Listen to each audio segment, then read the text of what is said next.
Welcome back to What the Fuck is Going On, the only podcast where 100% of the talent is asthmatic. We were reporting live from Tatooine. New York City is coated in a blanket of Donald Trump's makeup. It's orange AF. We have that. We have Robert F. Kennedy Jr. and the COVID/technocratic censorship that is taking over our society. And CNN's CEO, Chris Licht, has stepped down. We have all that and more coming up right now.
Rob, how are you? It's been a minute. It's been a minute since I've seen you. It's been a minute since we recorded.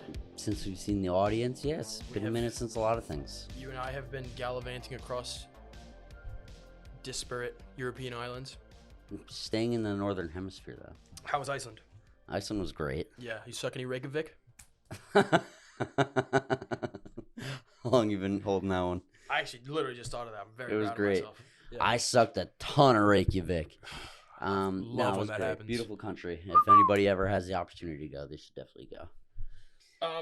How was England? How was Ireland? England and Ireland were good. Saw the fam, hung out. Did you Did my see the king? Did you suck his cock? No. I'm way older than his preferred. His brother's a rapist. I don't know if you. You don't have enough adrenochrome for him. Exactly. I've used all mine up. England, Ireland, Iceland were all beautiful. Ireland was like the nicest weather I've ever seen while I've been there.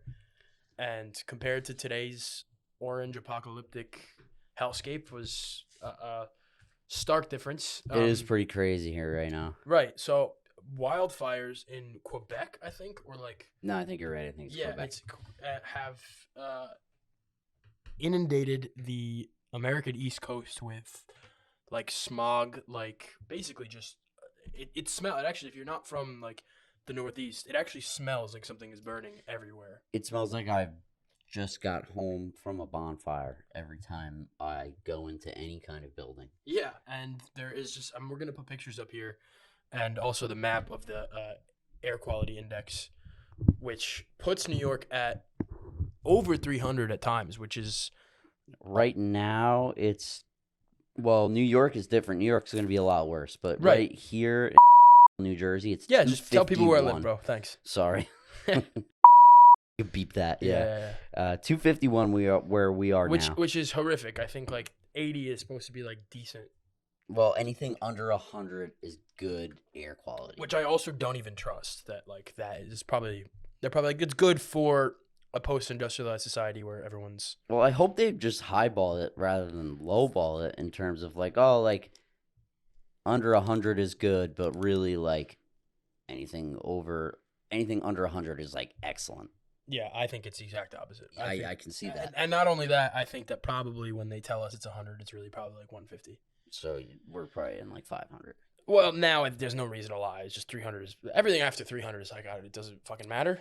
Unless you're actually like breathing and chunks of like blocks are going in your mouth. And you go outside, you just see it. You could see it, you could smell it. And because of that, like the AQI in New York over 300 today is the worst in the world. Like at times, like worst crossing between New Delhi and I think places in like Afghanistan where they just burn rubber for like food. I mean, like I don't know, but it seems like it. I mean, depending on which way the wind is blowing, literally. If they don't tame the fire, I feel like this could just be like an ongoing thing. I actually have no idea. I guess it's just weather patterns. Like I don't. Well, right. I mean, how long did this stuff in California go on? It seemed like a long time before they got that under control. It also happens more often there though. Like it's not really one wildfire; it's a bunch.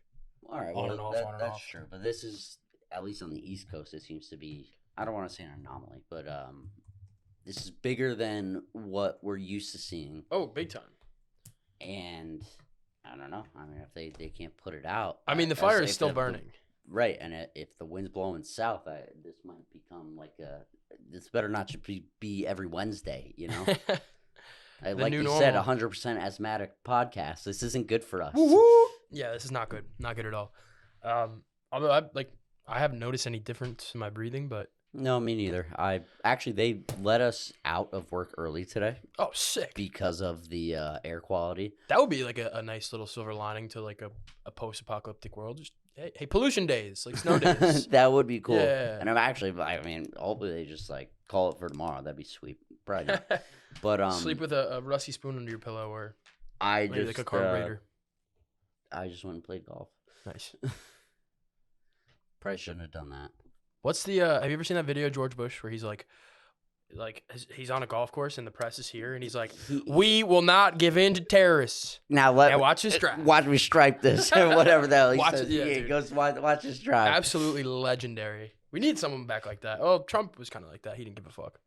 But I just want our presidents like. He was blatant about it, where Bush was just like, "This is just who I am." I just want a president who's funny for the right reasons, and like not because he's like can't stand and is falling on over bicycles and shit. Like, all right. Well, did you see Biden's last fall? Yeah, I did. That was so bad, bro. Ridiculous. I mean, and like I hate watching that. I really hate watching that. It's like the fourth time I really hate watching that. I love it. But going back to what you just said, you want a funny president. Well, like who's like actually funny, like for the right reasons, not because he's either so senile he can't stand straight or like so blatantly like I don't even know the word for Trump anymore. Like he's just like such a character that he doesn't care. No, he just goes up and he calls Ron DeSantis gay. Did he do that? I think he did it a while ago, but he called Ron DeSantis a pedophile. I remember that. He's just like, I'm just gonna call you a name, and then everyone's like, yeah. Rand Paul is ugly. But who do you got? You got Trump, DeSantis, Biden, and then who's gonna run against Biden on the Democratic side? You think? So, and this is what I want to talk about because good segue. Yeah, great segue. The best part about segues is pointing them out too. Is my favorite part. So officially now in the Democratic primary is Biden, Marianne Williamson, and Robert F. Kennedy Jr., who I wanted to talk about today. But also, just 2 days ago, Cornel West, who is a Harvard professor and sort of like quasi-socialist, like public intellectual, just announced he's going to be running under the People's Party, which is like a controversial, newly formed third party that's trying to brand itself as like not part of this partisan. Wait, who is this? His name's Cornel West. Okay. And he's been like a lot of people who are familiar with politics or like sociology will be familiar with him because he's been on a lot of podcasts. And like his message is like he's purely like he calls everyone brother and sister. Like he's not a fan of Trump, but he's always like brother Trump. Like that's like the type of person he is. He's like he's anti-war. That would freak me out. Why? Brother Kevin. Yeah, brother Kevin, come here. Why? I'd be like, I don't know. That would just like make me uncomfortable. So he's a progressive, self-defined progressive, but he's trying to court Trump voters from the left and saying like you guys, you voted for Trump, maybe not because you're racist or homophobic, but maybe just because you needed, you just had such little faith in the system that now like this is your last chance. And that is sort of the avenue that I think Marianne Williamson is going for on the left, and to a certain degree RFK as well. And RFK has actually, this CNN poll has him. I want to read a couple things out from this CNN poll, but it has him with 20% of the vote for the Democrats, which is a lot for a third-party candidate who's been, well, he's not third-party, but for a quote-unquote fringe candidate who like the media has maligned and said he's an anti-vaxxer and like all this other stuff. Is part of the reason why I wanted to talk about him is because just 2 days ago, two of his interviews on YouTube, one with Mike Tyson, where he said that the CIA killed his dad. With Mike Tyson. Okay. And another one with Theo Vaughn, who YouTube removed that for COVID misinformation. But honestly, you look skeptical, but like RFK said it, the 2024 election is going to be won by podcasts. That is the new media. Joe Rogan gets 4 times what Tucker Carlson gets, which is 10 times what CNN gets. Like, he is bringing his message to audiences that may not, people who are disillusioned with cable news, with the mainstream, and now he's getting censored for it. No, it's a fair approach, like, in terms of, like, a way to go about it, because it's definitely a different, I don't want to say demographic, because you probably still get the same demographic if you were to go the same way, but you almost, like, corner an audience. Sure. In a way. You do have to. I'm very faithful to, like, my podcasts and stuff. And in a way, when you listen to a podcast almost religiously week after week, you build a trust for them.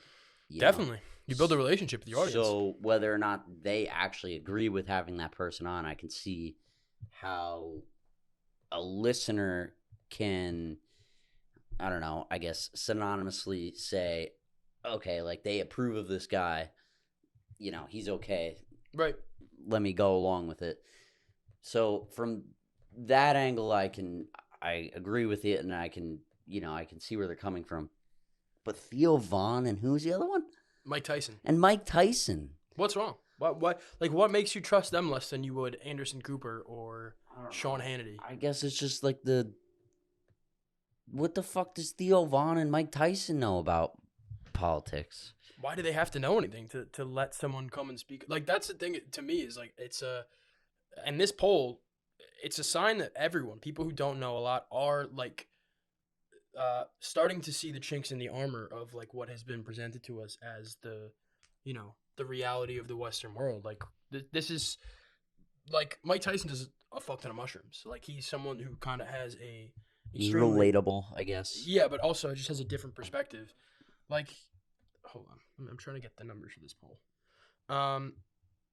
So 20% of these Democratic leaning independents who are registered to vote were polled by CNN, and 20% of them said they currently support RFK, and 44% said they would consider.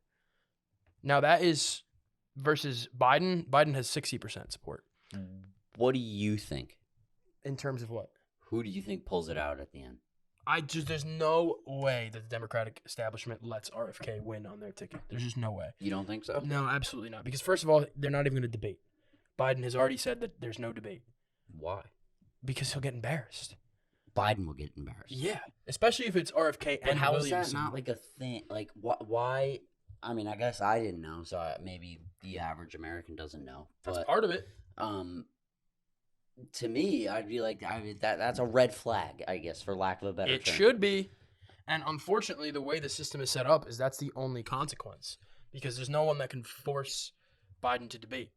Because the debates are held by the DNC, the Democratic National Committee, who are very, very adamant in not having a reform candidate. They want someone who's going to go with the status quo, keep everybody who's getting paychecks right now from Big Pharma stepping out of line and fucking up the big group party that they have going on. Which RFK very, like, he comes in right away and goes, CIA killed my dad and Dr. Fauci is a war criminal. Like, he comes right out and says that shit. The problem is... That's what we need, though, like, in a way. We need somebody to rock the fucking boat. I don't know if that's the guy that we need to rock the boat. Well, I mean, is he... Like, this is a guy who, first of all, has the sort of respect for the system, quote unquote, to still run as a Democrat when all sort of conventional wisdom points to him probably faring much better as an independent. But he's still kind of like, he wears his suits and he also, like, to be fair, he's done interviews with like CNN and Fox News and like he does all this stuff. But he's still, besides the anti-vax stuff, is like a somewhat traditional candidate. Like, he has policies versus Donald Trump, whose just like entire candidacy is just built on like spectacle and like being a movie star. Just calling the other person a loser. Basically. Right. So like this might be our last shot at like someone who's radical but not dangerous. You know what I mean? Well, if I don't think I'm gonna be. I mean, I don't know. There's a lot of time between now and then, but where it stands right now, I don't think I'll be voting blue. But as long as Joe Biden keeps tripping on stage, I think RFK has a chance. Yeah, for sure. I mean, and I think someone came out the other day. I think it was. Oh, it might have been someone in the Democratic Party. Someone like admitted that like Biden's age is obviously like an issue. It's something that Americans should be. It's definitely an issue. I mean, like I saw this video that's been circulating on Twitter of him, I guess, speaking in the House or wherever when he was, I mean, not that much younger, but probably like early 60s. Like, He still had it though. he had it. You could tell just by the way he's speaking. Yeah. Very cerebral, very articulate. Right. And now you just, you could put that next to anything he's done over the last 4 or 5 years. He's just a shell of himself. And I mean, how can you support that guy and not understand that, like, he's obviously a puppet? For sure. And like, this country deserves better. Like, we really do. I mean, I'm not saying that better is Republican or, one way or the other. It's better than throwing up 80-year-old candidates that either point the finger and call somebody a loser or need flashcards to know what the fuck is going on in a simple press conference. Right. Right. I completely agree. That's why I mean, who knows? It's a long way between now and November, but November 24. But I like right now, Kennedy would probably have my vote if I think right now DeSantis would have my vote. Interesting. Well, that's an interesting case too, because that's another guy who I think probably isn't gonna beat the behemoth. Like, right. I agree with you too. Like, I think it's very interesting, though, these candidates. I think it's important, one, to legitimize and cover third-party candidates like Cornel West, just to show people that there are still options. Like, we live in a duopoly. I've said that in this podcast before, like a corporate-controlled right versus left. They have their fake fights so that people can be distracted, and then also they both take the money from the same companies, same big pharma corporations, Raytheon, Boeing, BlackRock, like the banks. But the only thing that's actually holding that system in place is America's collective belief that it's the only option. So if you can make God bleed, you can start to show people that they might not have to believe in him anymore. If you can show that, look, and RFK's policies are now informing other candidates and how they run. RFK and DeSantis both are kind of RFK is like a hardliner on COVID, but even DeSantis was kind of like his main differentiation between him and Trump, and that he's hammered hard is, look, when it came to COVID, I kept my state open. Mm-hmm. Trump rolled these vaccines out and told everyone to take them, which, whether or not that's true, Trump has both claimed credit in circles where it would give him credit for it and also denied it in circles where they would not like him being for the vaccine. But Trump today, came out with a kind of anti-COVID policy. Hold on, let me see if I can find it. Did he truth it? Well, I think he probably did truth it. I stopped paying attention to Truth Social. Thoughts pay attention to. Although I did have to. I wrote an article. I still can't believe he hasn't come back to Twitter. I know, right? You think he might if DeSantis starts giving him a run for his money? I think that's a good way to almost gauge his, I don't know, I guess worry level. Because, I mean, what's his following on Twitter? It's over 100 million. Is it? Let's find out. Because it's just,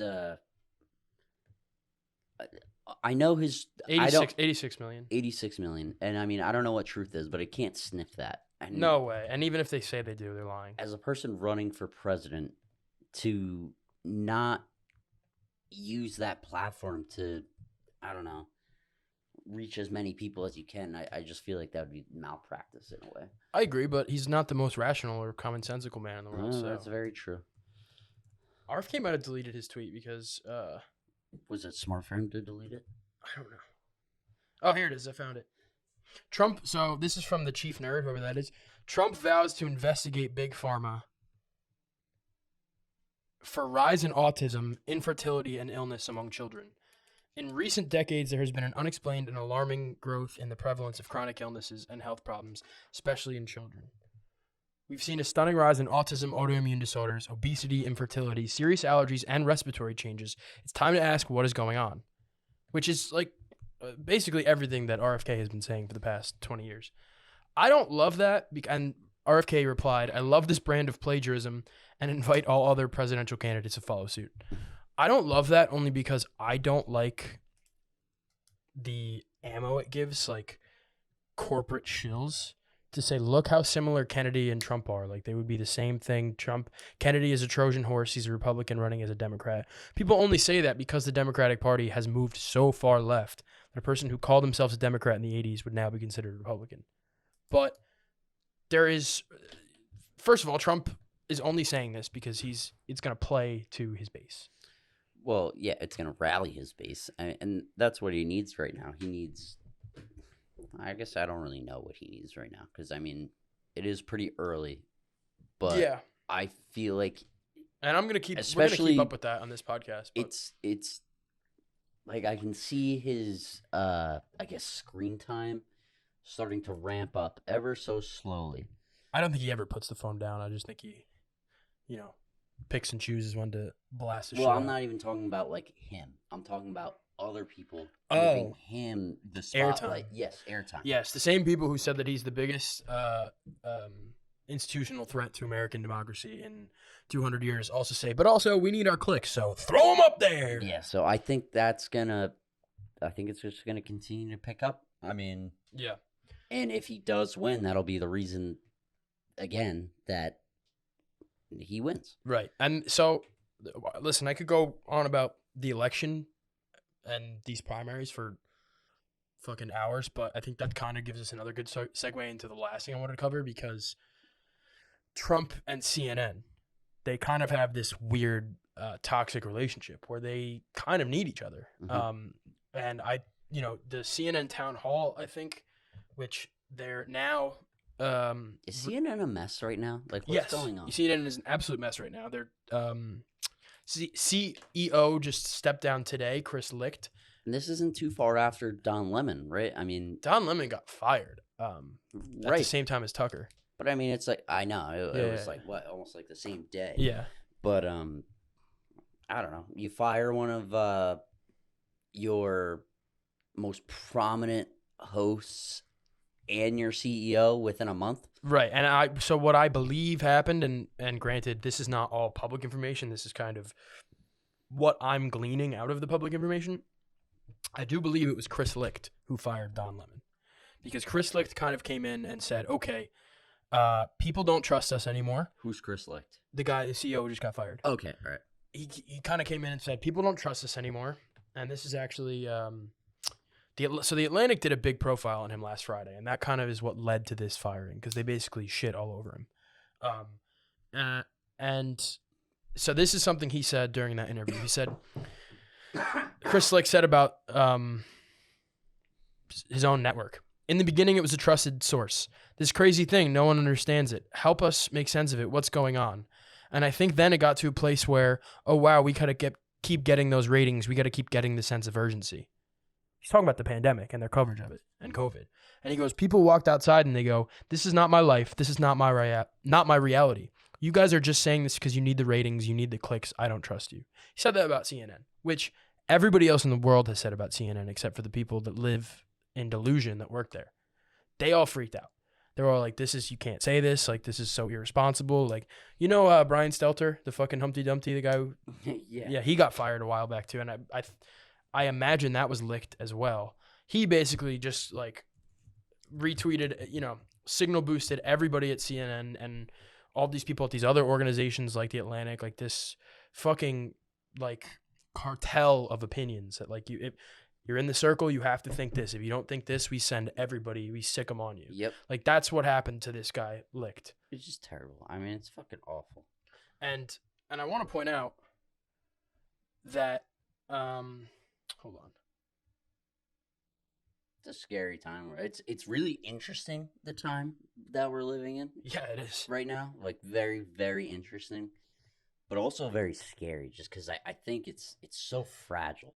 Chris Licht, the embattled chairman and CEO of CNN, whose tenure was really marked by a series of severe missteps. He will be departing the company effective immediately. That's according to Chief Executive David Zaslav, who heads parent company Warner Brother Discovery. He made that announcement to staffers on the daily editorial call and said that he has implemented 3 seasoned executives to take hold of the company in the interim. Those executives include Amy Entellus, Virginia Mosley, and Eric Sherling, and they'll lead the company alongside newly installed Chief Operating Officer David Levy. This really caps a tumultuous year for CNN that has, seen shrinking profits, programming missteps, and really low employee morale. And so David Zaslav is hoping that these 3 executives who he's installing can really right the ship and get everything back on track before a new leader is ultimately named.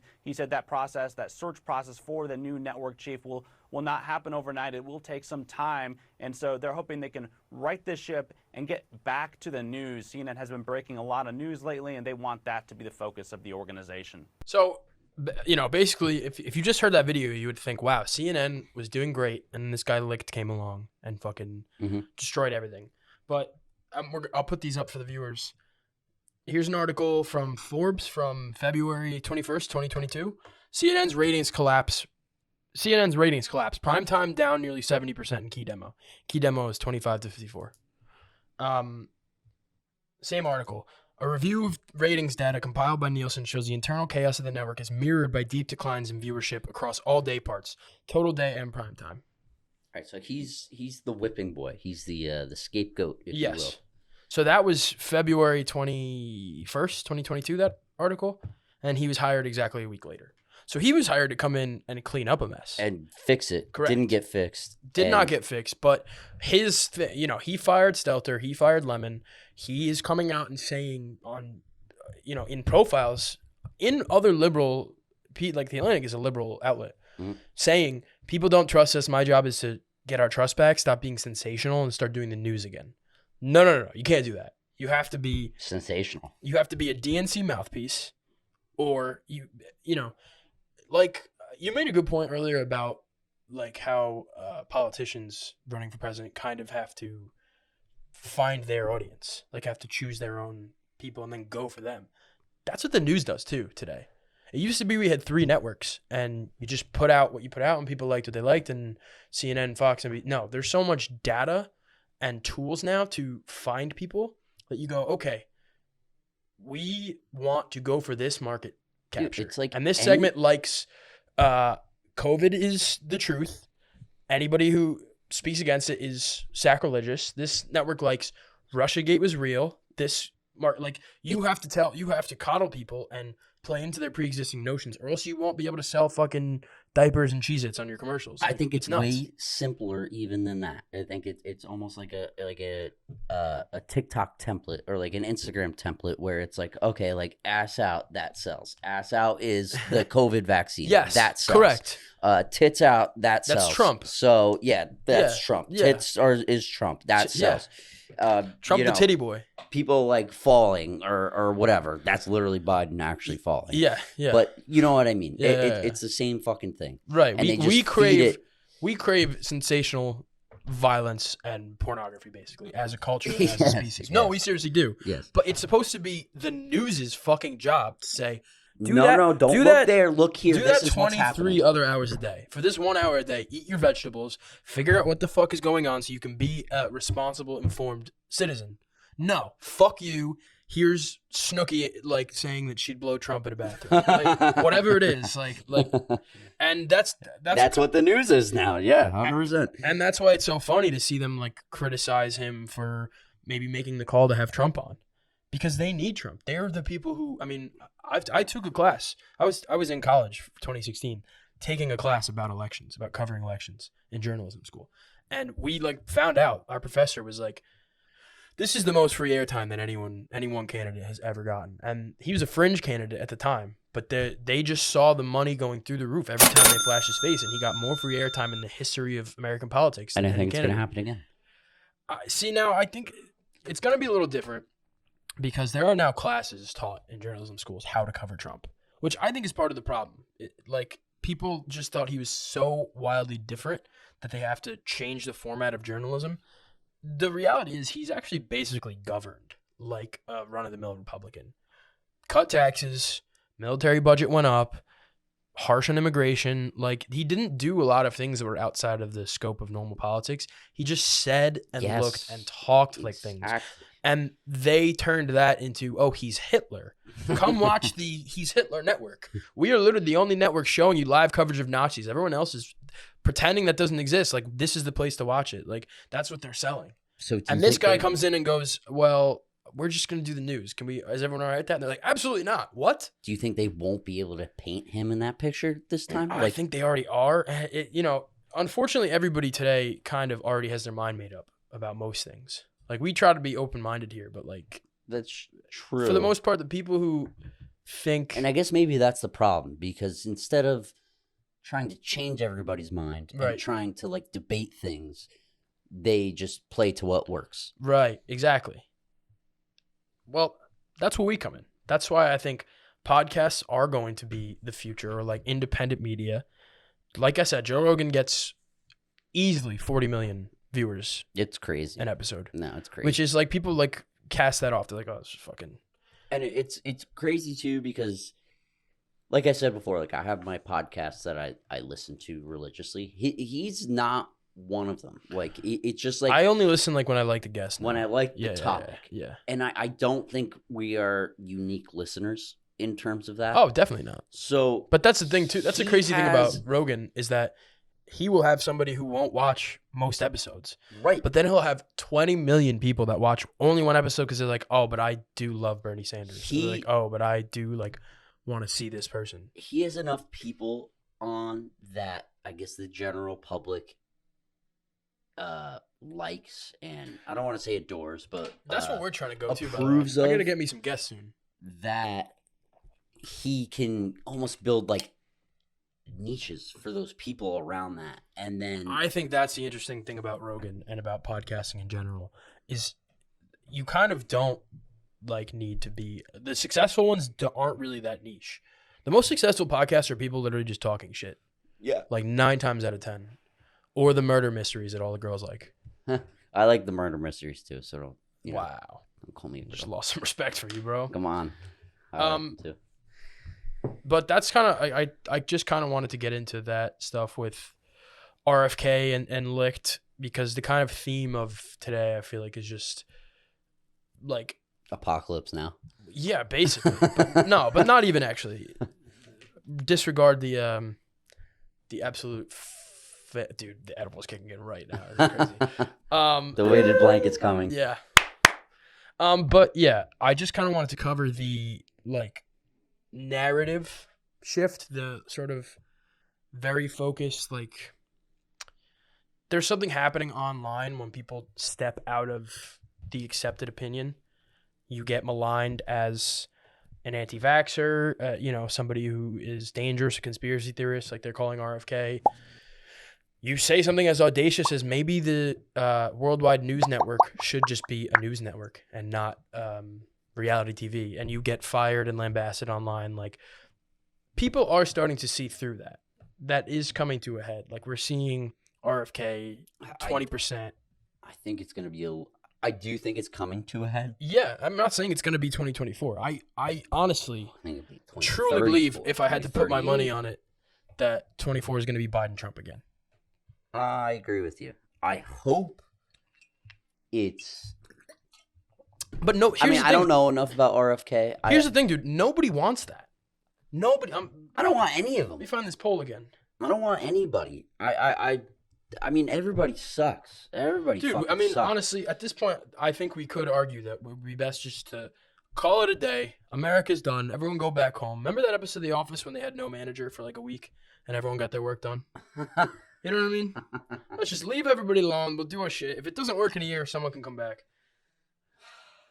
This is so this is from that same CNN poll from earlier. Just listen to this though. Thinking ahead to next year's election for president, if Joe Biden won the election, would that be a disaster for this country? 66% said yes. Really? Yeah. Just bilaterally, like 66% of everybody. Let's look at it by the Dems versus 31% of Dems said it would be a disaster or setback so if it's Joe basically Biden a won. 50-50 split. But a third of his own party doesn't want him to be the president next year. 31% of that 66%. No, 31% of Democrats. 66 was everybody. Right. So it's more than percent of 2/3. that what percent of that 66 is Democrats? I don't know. I'm not good at math, but just the Democrats is 31%. Okay. So who knows? There's a chance. I'm saying there's a chance. 20%.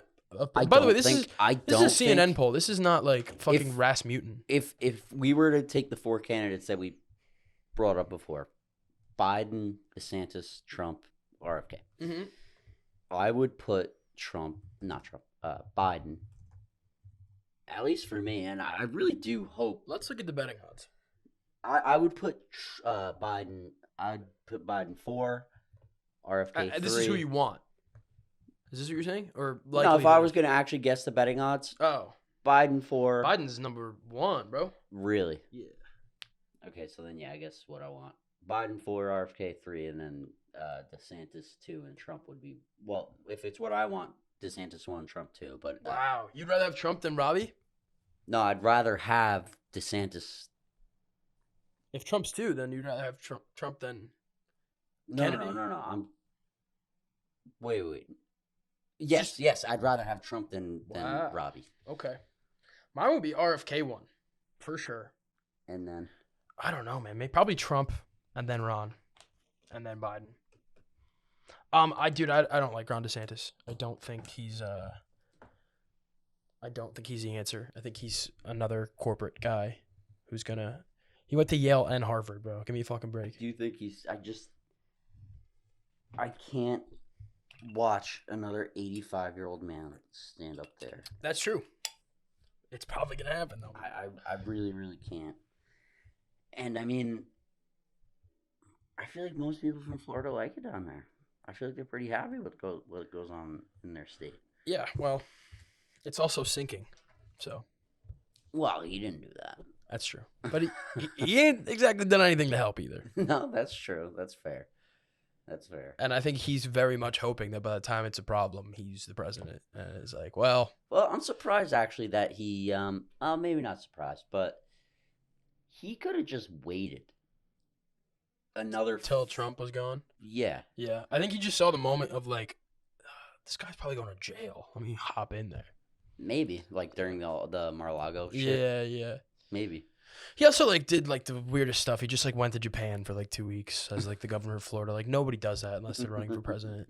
Like why would the governor of Florida be in Japan? Or he's hiding documents there. That's where they're gonna find the next ones. If he's doing that, then he's definitely gonna be the president. Because apparently that's a fucking national pastime. That's a prerequisite for these geezers. Prerequisite. I'm not gonna lie though, it would be nice just aesthetically to have a guy that like still had like skin not stretched and he all could over. Speak. Yeah. I mean, I understand like a lot of people didn't love Obama, but he was so well spoken. He was very captivating. That even if you didn't know what the fuck was going on, you were just like, all right, I feel good about this. Yeah, you got like a half chub. You're like, I don't know what it is, but I like it. Yeah, like we got him. Yeah. I also that's another like reason I wouldn't mind Trump being back though, is just because it's fun to watch him talk. Like it's not the same like, oh wow, this guy knows what he's doing, Obama, but why he is number 2 captivating. for me. Yeah. Same. And like what you said before, like he did do a lot of good stuff. He just said a lot of bad stuff. That's pretty much it. He also did a lot of bad stuff. He did put those kids in cages. And Biden's doing it too. Yeah, I was going to say. Obama, like, I mean, Jesus Christ. Obama built the cages. Let's be like That's my problem with like politics is like every time someone like thinks they You're agree. like, well, look what they're doing. It's like, oh, well, like you just said, they built the cages so that they could put them in the cage. Exactly. All right, I think that's a good place to end it. Good luck, everybody. Seriously. Yeah. God bless. Wear your mask, not because of COVID, but because of the air. Everybody's dying. Peace.